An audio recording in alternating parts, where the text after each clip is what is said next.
Hey, Cleaning Nation, ever listen to the show and think, if I could just get this guy to help me out, I would save so much time and frustration? Or my life would be awesome if I could just get a few of these systems they're actually talking about actually implemented into my business? Well, if that's you, I've got some spectacular news. I am hosting our first ever live event. We are personally going to walk through the clean profit method with no more than 16 owners and cleaning companies in just 2.5 days. I cannot wait to get to know you and your business personally and implement the entire clean profit method together. If this is scratching where you itch, stop watching or listening to the show right now and go to growmycleaningcompany.com/live to get all the details. Like I said, I can't wait to get to know you and your business personally and implement the entire clean profit method. growmycleaningcompany.com/live. Check it out now. I'll see you soon. Cleaning Nation, welcome to another episode of the Grow My Cleaning Company podcast. As always, I want to start the show by thanking you for being the best human beings on the face of the earth.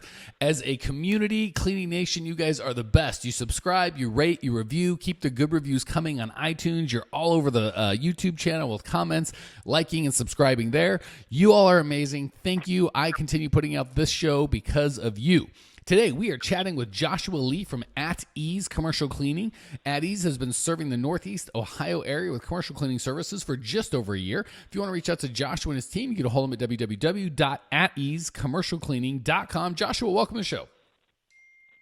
Thank you. Thank you for having me. Beautiful. All right, I'm going to just be totally honest with everybody on the podcast and on the video. I have been back to back, and I'm starving. So there's a 90% chance I'll be eating an apple when we could do this podcast. So those of you on the video, I'm sorry if it disgusts you as it should. Look away, and I'll try to keep all the audio off from you poor podcast listeners. I'm sorry. I don't know what other podcasts you can listen to where the idiot host is like, I'm going to be eating an apple, and apples are crunchy. So I'm admitting now I'm a terrible human being, but hopefully the content will be so good you will forgive me. So. That said, give me a little bit about your background, man. What's going on? How'd you get in the cleaning business? So this is a new business that my partner and I, aka a very good friend of mine from high school, we started up after, a little bit after we graduated. And really, neither one of our backgrounds are in this. Didn't really go to college. Neither one of us, Preston, my partner, he just left college to kind of focus on the business itself. However, our backgrounds are really just high school, middle school, a little elementary school, and right afterwards we got started with trying different businesses out with each other. We've tried landscaping, we've tried clothing, we've done events, and we finally got to the point where we got to commercial cleaning, and it's been something that has blew up more than anything else that we have done, so we decided to stick with it.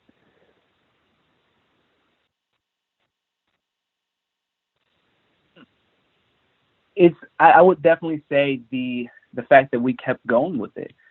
Before the businesses that we did, we got kind of upset because we didn't have the results we wanted in like the first couple months, and we just gave up.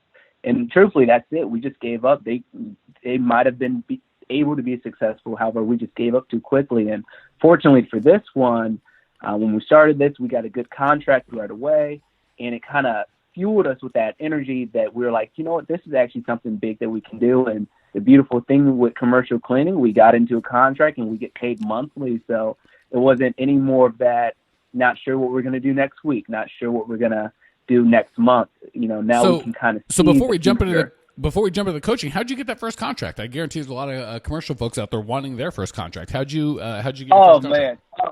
Man.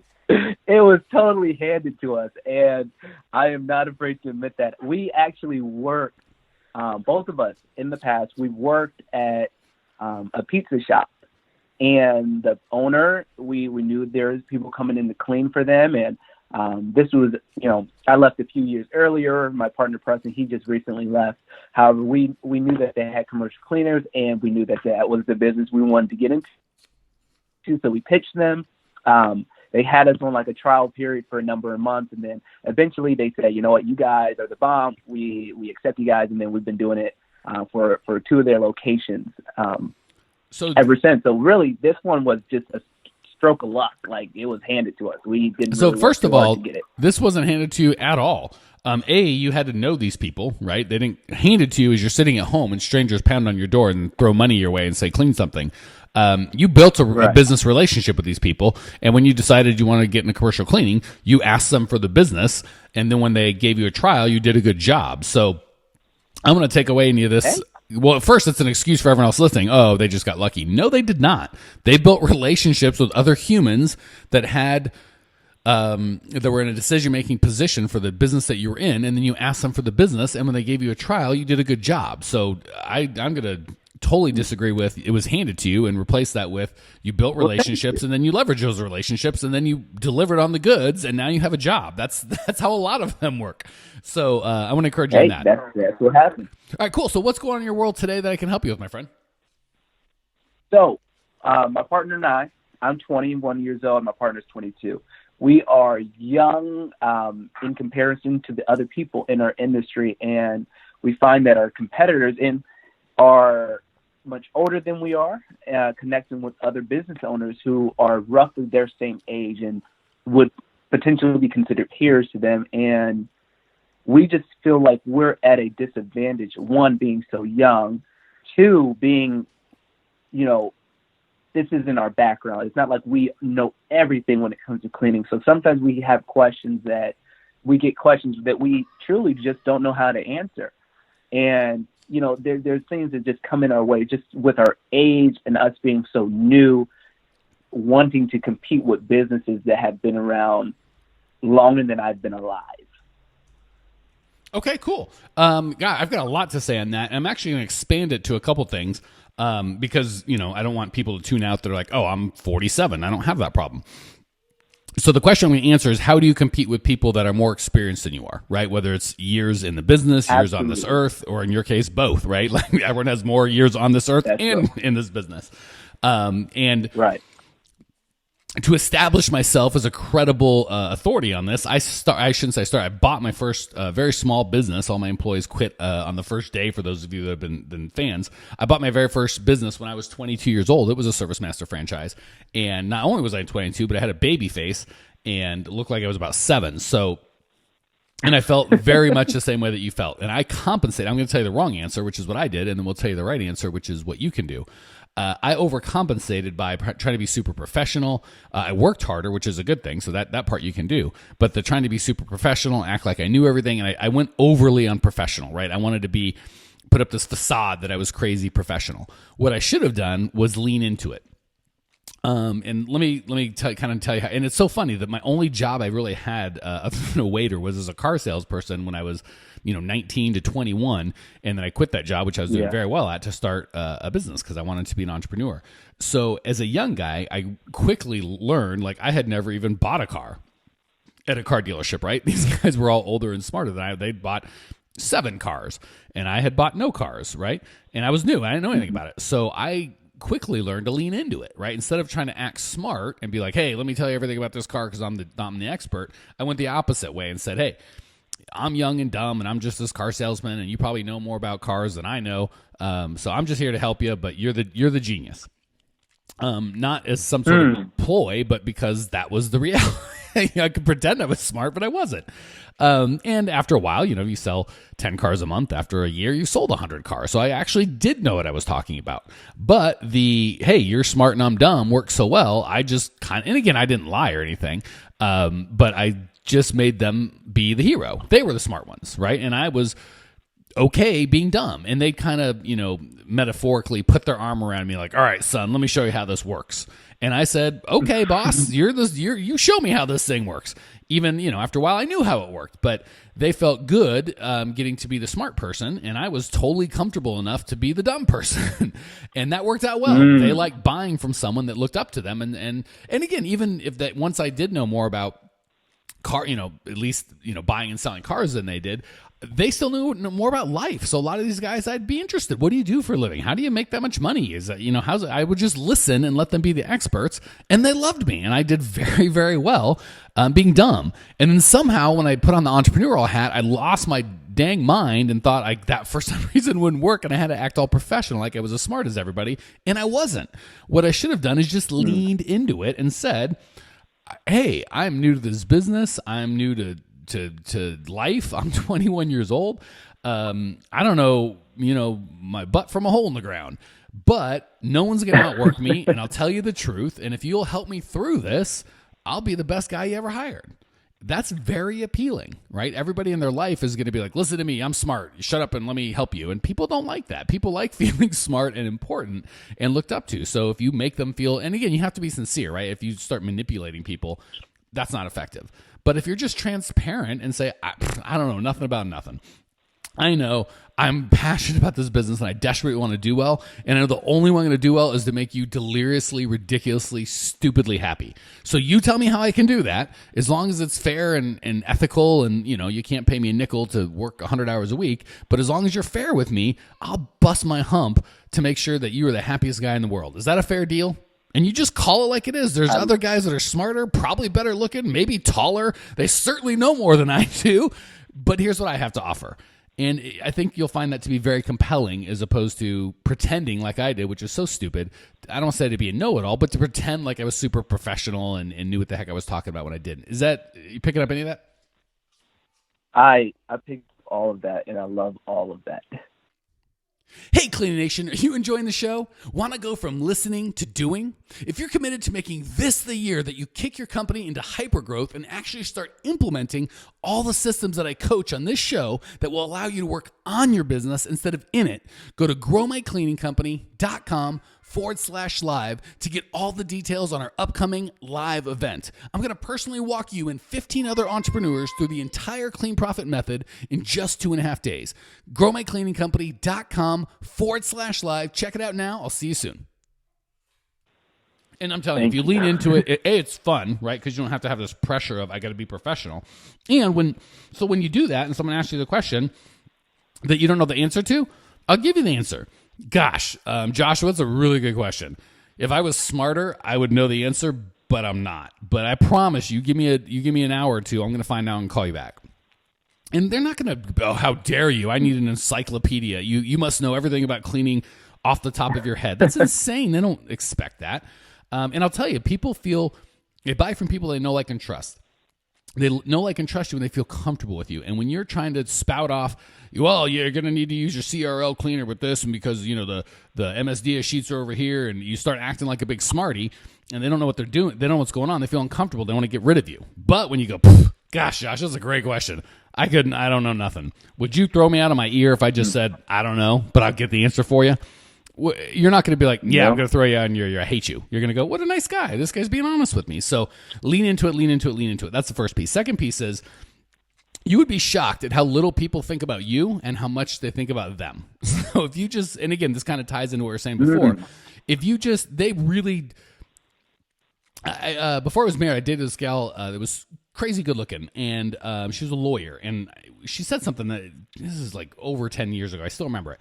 She's like, yeah, being really a pretty, because I give her a hard time, like, oh, you're a pretty girl, everything's easy for you, right? Like, you live the pretty girl life, like alcohol is free and life is perfect. And she's like, you know what?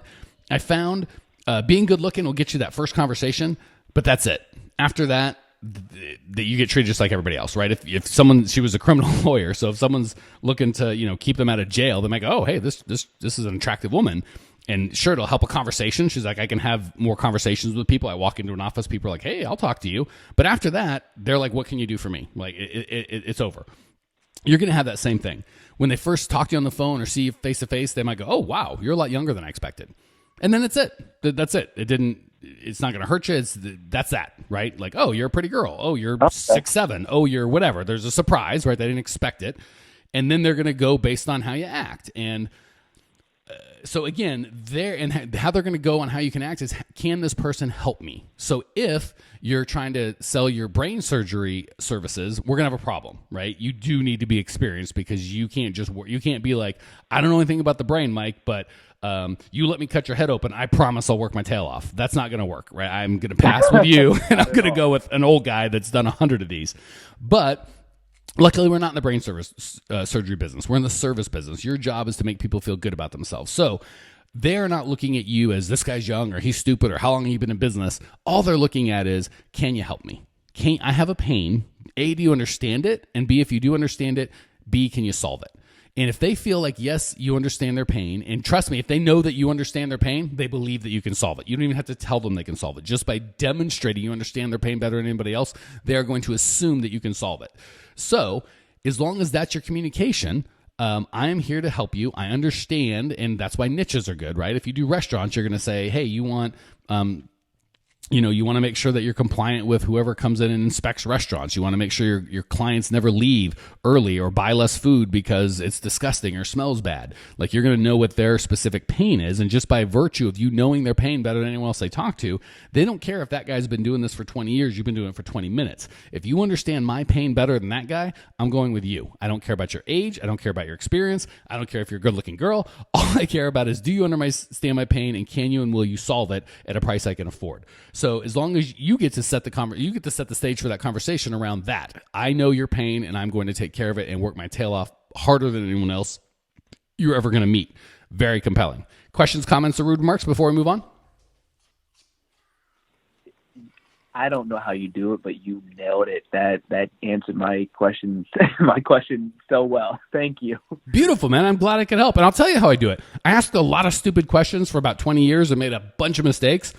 And then I made newer and better and smarter mistakes. And my goal for you, for Cleaning Nation, is to help you make new and better, make different mistakes than the stupid ones that I made. So I have been where you're at. I did it the wrong way. And I'll tell you, not only will your financial life be better, but your life will just be better if you're just lean into who you are. And again, the climate that we're in today, millennials are getting a bad rap. There's a lot of, if you're under 30 or under 27 or whatever the technical millennial is, there's this assumption that you're lazy, you're entitled, you think the world revolves around you. And a lot of these older people that you're going to be selling to or trying to help have this feeling of, I'm old man campion and I think the world's going to hell in a handbasket. These kids don't know the value of hard work. That's a huge opportunity for you. If you walk in at 19 and go, I will put my hand in that toilet and I will clean it and I'm here to hump harder than anyone else has ever humped. You don't owe me nothing, but you give me a chance and I'm going to rock your world. Dude, you are going to stand out. That is not typical among young people of any time, right? Every generation thinks it's young people are dumb and stupid, but every generation's young people are dumb and stupid because they're young. So if you just say, I know I'm young and stupid, but I'm going to work my tail off to be smart and whatever, you're going to stand out like a sore thumb, and I promise that's going to be very attractive to your prospective clients. That's good to hear. Cool. All right. As much as I love helping you, I have a feeling that you've got a very cool perspective, and I want to get into it. So we're going to hit the lightning round. I'm going to ask you 3 quick questions. Believe it or not, I'll actually shut my mouth for 2 seconds, and we're going to give you the chance to educate Cleaning Nation on your experience from where you're at. Man. Yeah. So, and this is not; these aren't hard. This is just your experience, because I promise you, your perspective is very different than mine, and I'm dying to hear it. So, first question: what's the best piece of advice you've ever received? Personally, professionally, business, doesn't matter. Just the best piece of wholesale advice you've ever heard. Share with the world. The best piece of advice came from an author named Peter Voogd, and he, in one of his books, he said when he discussed this topic of information overload, and maybe he stole it from somebody else. Maybe people have talked about it in the past, but he came with this topic called information overload, where you begin to try to fill yourself up with so much information instead of taking action. And when I heard that, I realized myself, when even in this business, I would take so much time to try to learn everything, try to figure everything out and nail it and be perfect. And I was filling myself up with too much rather than spending that time doing something that made a difference. Great advice. Learn less, do more. Not that you don't need to learn at all, but yeah, especially people that pay me for my coaching. My least favorite is the people that don't implement. So I would rather you learn less and go slower and implement everything than go really fast and learn everything, don't do anything. Great feedback. Love it. Second question: what's the biggest mistake you've made in the cleaning business so far, so we can all learn from each other's mistakes? Whew, man, the biggest mistake we've made so far.